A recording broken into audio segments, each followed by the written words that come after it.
जय हिंद दोस्तों। आशा करता हूँ आप सब लोग बहुत अच्छे होंगे और आप आपने आंसर की वगैरह अपनी चेक कर ली होगी, ऑफिशियल आंसर की भी आ गई है।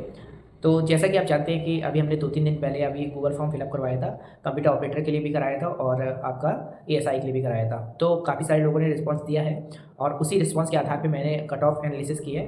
अब इस पे 100% मतलब देखिए, एनालिसिस करना और 100% आपको कंफर्म करना दोनों में डिफरेंस है। तो ये केवल एक एनालिसिस है, तो जिसके आधार पे आप अपने आप को कंपेयर कर सकते हैं, ठीक है। तो अभी मैंने कंप्यूटर ऑपरेटर का तैयार किया है डेटा और उसमें काफ़ी टाइम लगा मुझे। कल और आज में मैंने इस डेटा को तैयार किया, देन अभी यूपी एएसआई का इन प्रोग्रेस है। तो पहले हम कंप्यूटर ऑपरेटर के बारे में डिस्कस कर लेते हैं एंड देन नेक्स्ट वीडियो मतलब कल तक आपको दूसरा वीडियो भी मिल जाएगा जिसमें एएसआई के बारे में आपका पूरी एनालिसिस होगी।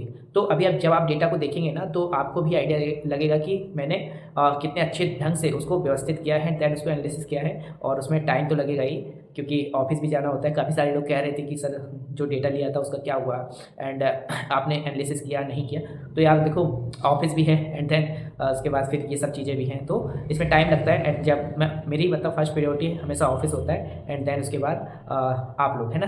तो पहले मैं ऑफिस का अपना ख़त्म किया, देन सैटरडे संडे जो भी टाइम मिला मैंने उसमें ये डेटा प्रिपेयर किया। तो अभी हम देखेंगे एंड देन फिर उसके बारे में कंक्लूजन पे एक पहुँचेंगे, ठीक है। तो इसमें मैंने 2-3 चीज़ों का भी ख्याल रखा है। सबसे पहली चीज़ तो देखिए, जो पहले जो वैकेंसी आई थी उसमें कम वैकेंसी आई थी एंड देन इस बार आपकी जो वैकेंसी है वो आपकी कंप्यूटर ऑपरेटर में 1100 प्लस वैकेंसी है। एंड उसके अलावा भी कई सारी चीज़ें कि पेपर का ऑफलाइन होना, नॉर्मलाइजेशन में कोई भी मार्क्स ना बढ़ना, क्योंकि एक ही शिफ्ट में पेपर हुआ तो नॉर्मलाइजेशन को कोई मतलब ही नहीं है। तो इन काफ़ी सारी चीज़ों का इफेक्ट पड़ेगा एग्जाम में और इन सब चीज़ों का आप भी समझदार हैं। मतलब मुझे लगता है कि आप और हम इक्वली समझदार हैं, जितना आप लोग हैं उतना ही शायद मैं भी हूँगा। अभी आप उस फेज़ में हैं एंड मैंने थोड़ा सा बस फेज़ को पा लिया है, बस इतना ही है, बाकी और कुछ नहीं है, ठीक है।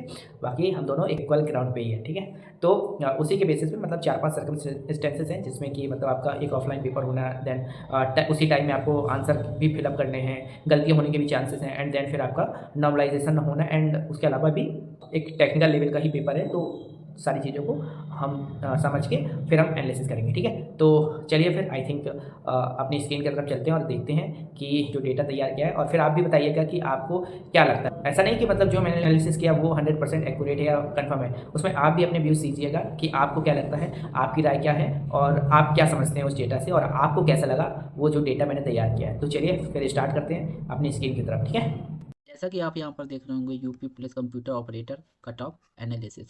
तो यहाँ पर जो आपके जो 2025 में आपका एग्जाम्स हुआ है अभी 1 नवंबर को कंप्यूटर ऑपरेटर का, तो उसमें जो टोटल फॉर्म जो पड़े थे वो 1,13,96 फॉर्म पड़े थे और उसमें से अपसेंट जो है वो 60% बच्चे अपसेंट हैं और 40% यहाँ पर लोगों ने एग्ज़ाम दिया था।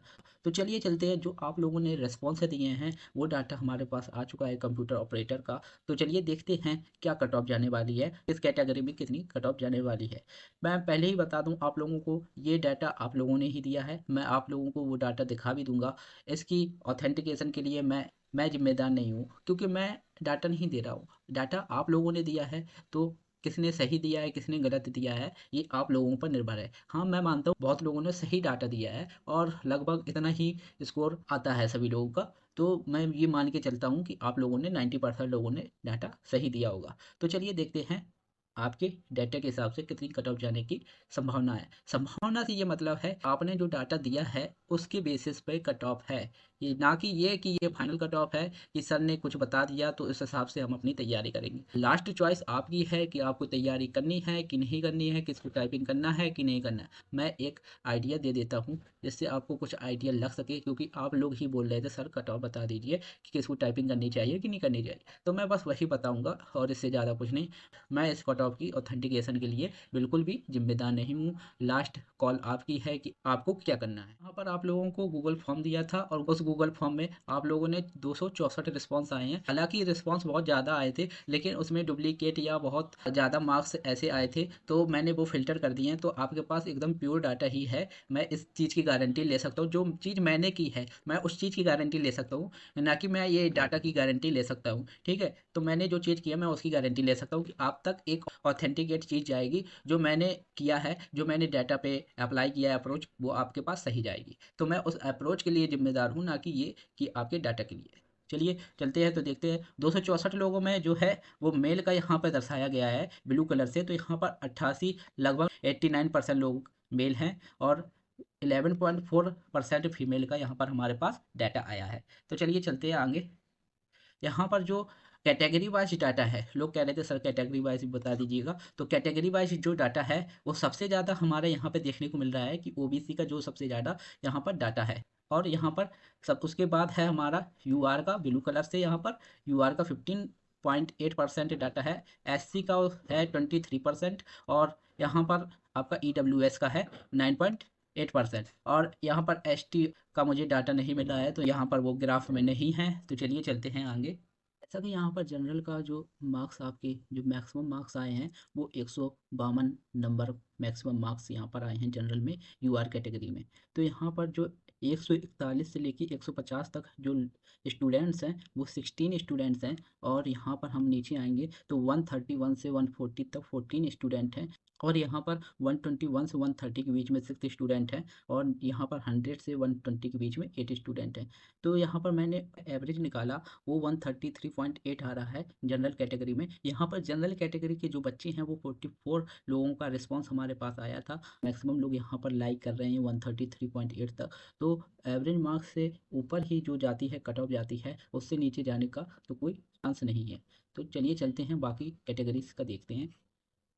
तो अब हम चलते हैं यहाँ पर, जैसे कि यहाँ पर ईडब्ल्यूएस कैटेगरी का हमारे पास जो डाटा है वो यहाँ पर 151.25 मैक्सिमम मार्क्स यहाँ पर जा रहे हैं ईडब्ल्यूएस कैटेगरी में। यहाँ पर जो 141 से 150 तक 6 स्टूडेंट है, ऐसे ही 131 से 140 तक 5 स्टूडेंट है और 121 से 130 तक 7 स्टूडेंट है और 87 से 120 तक 5 स्टूडेंट। यहाँ पर ईडब्ल्यूएस के टोटल 23 लोगों का रिस्पांस हमारे पास आया है, जिसमें उनका एवरेज मार्क्स 129.7 बन रहा है यहाँ पर ईडब्ल्यूएस कैटेगरी का।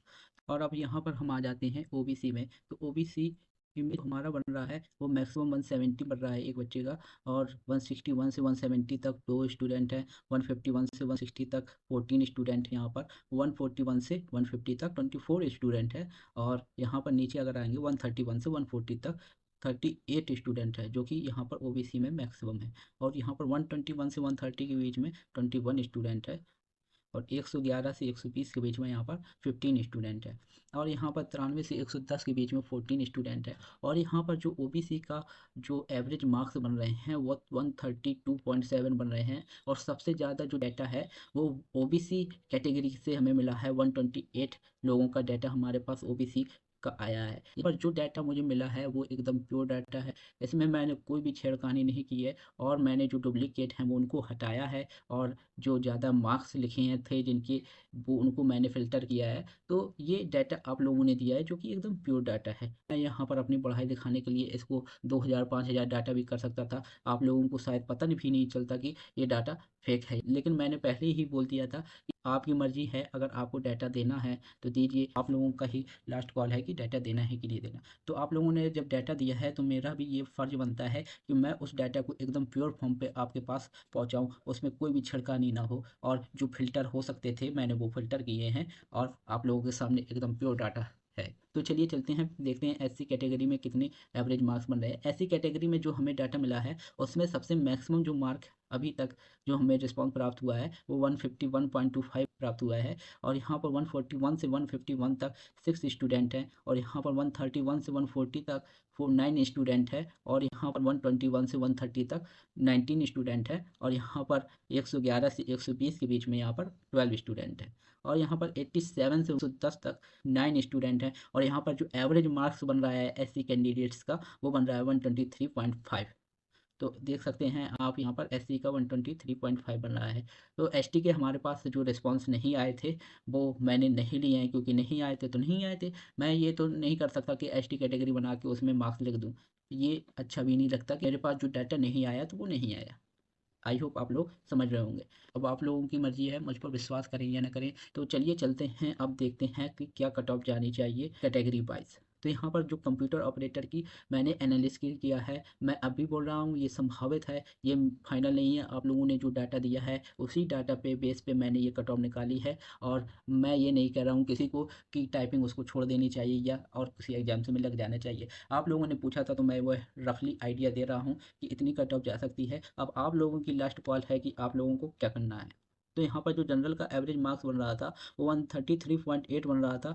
और उसमें जो मेल में मैंने टाइपिंग की कट ऑफ निकाली है यहाँ पर, तो वो मैंने रखी है यहाँ पर 125 से 130 के बीच में। जिन लोगों के मेल में जिन लोगों के मार्क्स बन रहे हैं वो अपनी टाइपिंग मत छोड़ें, वो अपनी टाइपिंग करिए। और फीमेल्स में जिनके 117 से 122 तक मार्क्स बन रहे हैं वो अपनी टाइपिंग की तैयारी करिए। और यहाँ पर जो जनरल कैटेगरी की फाइनल कट ऑफ के एक्सपेक्टेड चांस हैं वो यहाँ पर मेल कैटेगरी में मैंने रखी है वहाँ पर 135 से 140, क्योंकि जो एवरेज है उससे ज़्यादा तो जाएगी ही जाएगी, क्योंकि जो एवरेज है तो वो तो सबकी आ ही रहे हैं मैक्सिमम लोगों के। तो यहाँ पर जिनका सिलेक्शन होना है वो एवरेज से क्या एक्स्ट्रा कर पा रहे हैं तो वही तो सिलेक्ट होंगे। इसका मतलब ये है सीधे सीधे कि एवरेज से नीचे तो कट ऑफ जाना पॉसिबल नहीं है। जो यहाँ पर एवरेज आप लोगों को डाटा से निकल के आ रहा है उस बेसिस पे 133.8 से नीचे जाना कट ऑफ पॉसिबल नहीं है। हाँ, वो रियल एग्जाम की बात अलग है कि वहाँ पर डाटा कैसा है। यहाँ पर जो आप लोगों ने अगर सही डाटा दिया है तो 133.8 से नीचे जाना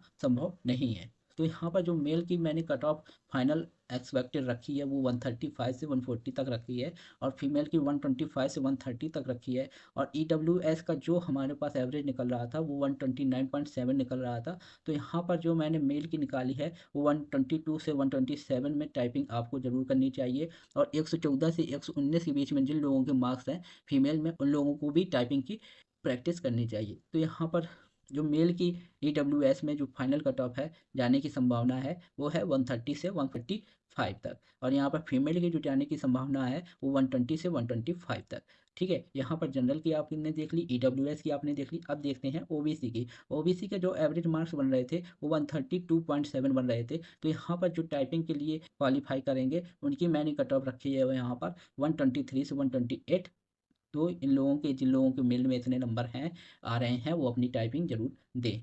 तो यहाँ पर फीमेल की जो कट ऑफ बन रही है वो टाइपिंग के लिए आपके डाटा के हिसाब से वो 115 से 120 के बीच में बन रही है। और जो फाइनल कट ऑफ है OBC की वो इस हिसाब से आपके डाटा के हिसाब से वो 133 से 138 के बीच में बन रही है। और फीमेल की जो कट ऑफ बन रही है फाइनल के लिए वो बन रही है 121 से 126। ठीक है, तो यहाँ पर आप लोगों ने OBC की भी देख ली। अब आते हैं SC के लिए। तो SC का एवरेज बन रहा था 123.5 से 5 बन रहा था। तो यहाँ पर मेल में जो टाइपिंग की कट ऑफ जाएगी SC के लिए वो 114 से 119 तक जाने की संभावना है आपके डाटा के हिसाब से। और फीमेल में जो है वो 108 से 113 के हिसाब से जाने की संभावना है। अगर आप लोगों के इतने मार्क्स हैं तो आप तैयारी कीजिए टाइपिंग की। और मेल में जो SC में फाइनल कट ऑफ जाने की संभावना है वो 124 से 129 तक जिनके मार्क्स हैं वो फाइनल कट ऑफ जाने की संभावना है। और फीमेल में जिनकी 115 से 120 तक हैं उनके फाइनल में सिलेक्शन होने की संभावना है। यहाँ पर ST का जो हमारे पास डाटा नहीं आया था तो हमने एक रफली आइडिया लगाया है प्रीवियस ईयर पे, और सारे जो एस्पेक्ट हैं उनसे जो मैंने आइडिया निकाला है वो एवरेज मैंने यहाँ पर रखा उनका 105। और उनकी जो मेल के लिए टाइपिंग के लिए कट ऑफ जाने की संभावना है वो 100 से 105 के बीच में। अब फीमेल की जो है वो 95 से 100 के बीच में जाने की संभावना है। तो इन लोगों की जिनकी भी टाइपिंग है वो आप लोग करिए। इससे भी कम नंबर हैं तो आप टाइपिंग कर सकते हैं ST में, क्योंकि मेरे पास वो डाटा नहीं उपलब्ध है तो मैं ST के बच्चों के लिए मैं नहीं कह सकता। तो यहाँ पर जो फाइनल कट ऑफ जाने की संभावना है ST की तो 104 से 109 के बीच, और फीमेल में 100 से 105 के बीच। तो ये सारी कट ऑफ मैंने यहाँ पर आपके सामने एनालाइज करके दिखाई है आपकी डेटा के हिसाब से। तो आप लोगों को अब समझना है कि आप लोगों को टाइपिंग करनी है या किसी और एग्जाम्स में लगना है। तो आप लोगों का पूरी तरीके से मैं आप लोगों के ऊपर छोड़ देता हूँ कि आप लोगों को क्या करना है। ठीक है, तो जो बच्चे इस कट ऑफ में नहीं आ रहे हैं वो बिल्कुल भी निराश मत होइए कि आपके बॉर्डर पे हैं तो वो भी अपनी टाइपिंग की तैयारी कर सकते हैं। अगर उनको लगता है कि मुझे करनी चाहिए तो ज़रूर करनी चाहिए, क्योंकि कोई भी चीज़ कभी भी व्यर्थ नहीं जाती। हर चीज़ कहीं न कहीं कुछ न कुछ काम में आती ही है। आपने इसके लिए तैयारी की है तो वो आपके आगे भी काम आएगी। आपकी आगे भी वैकेंसी आने वाली कंप्यूटर ऑपरेटर की। तो जितना अच्छा यहाँ पर करेंगे उतना ही आपको कम मेहनत करनी पड़ेगी आपको सिलेक्शन लेने के लिए। तो अपनी गलतियों से समझिए कि मैंने क्या गलती की, क्या और बेटर हो सकता था, अब उस चीज़ को सोचिए। ये नहीं कि मैंने ये किया था, वो किया था। अब उन चीज़ों से निकल कर, बाहर निकल कर, अब जो अच्छी चीज़ें हो सकती हैं उससे बेटर और हो सकता है कि मुझे क्या और किस चीज़ में और अपनी पकड़ मजबूत करनी है उस सब्जेक्ट में, उस सब्जेक्ट को पढ़िए, एनालिसिस करिए और मॉक ज़रूर दीजिए। मॉक में अपने नंबर को एनालिसिस कीजिए सब्जेक्ट वाइज़, और ये सारी चीज़ें हैं। तो आप निराश बिल्कुल भी मत होइएगा इस कट ऑफ को देखकर, या मैं ये नहीं कह सकता कि ये बिल्कुल परफेक्ट कट ऑफ है। आप लोगों ने जो डाटा दिया उस डाटा के हिसाब से ही ये कट ऑफ है। तो आई होप आप सबको आइडिया लग गया होगा कि मतलब क्या हो सकता है, क्या नहीं हो सकता है, ठीक है। तो ये जस्ट एक हमने एनालिसिस किया है, मतलब 100% तो आपको जो क्लैरिटी होगी वो भर्ती बोर्ड के साइड से होगी। एंड इसके बेसिस पे आप अपने आप को मतलब बस थोड़ा सा अपने आप को एक होप दे सकते हैं। बाकी ऐसा नहीं कि आप अगर किसी के नंबर कम है या फिर किसी के नंबर ज़्यादा हैं तो उस हिसाब से आप अपने आप को बिल्कुल डिमोटिवेट करके बैठ जाएँ, ऐसा कुछ नहीं है, ठीक है। एग्जाम है, उसमें कुछ भी हो सकता है, कोई कोई किसी को आइडिया नहीं है। आपका सारे पैरामीटर्स हैं वो तो केवल आपके भर्ती बोर्ड के पास ही हैं, ठीक है। तो चलिए फिर अब मिलते हैं नेक्स्ट वीडियो में, तब तक के लिए अपना ख्याल रखिए, खुश रहिए, जय हिंद।